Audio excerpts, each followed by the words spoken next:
Amerika man svajonių šalis, aš ją labai noriu pamatyti. Las Vegase yra tekę pabūt. Svajonių šalis? Ja. Nu, žiūrėk, atvažiuoji su Hebra gera. Nu, kaip aš pavyzdžiui. Valinskas su Valinskinė, Haris iš dviračio žinių ir aš su Irena.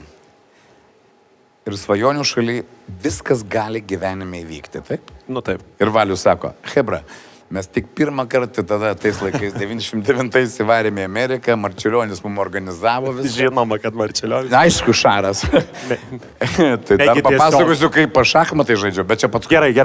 Žiūrėk, ir mes atvažiuojame į Las Vegasą ir tikėjome į viešbutį, nes viešbutį iškart viską matai, dega akis. Mums sako, apsigyvenkit, nuvažiuokit. Valius sako, žiūrėkit, Hebra, davai visi, kas turit kešo, nes ten Valius man sako, ir Baltijos televizija man turi atlyginimą pervest, nes ten tos kortelės būdavo tada labai populiarios. Tai ten 200 baksų, 300, ten kas susimetėm visi ir Valius naina ant juodą.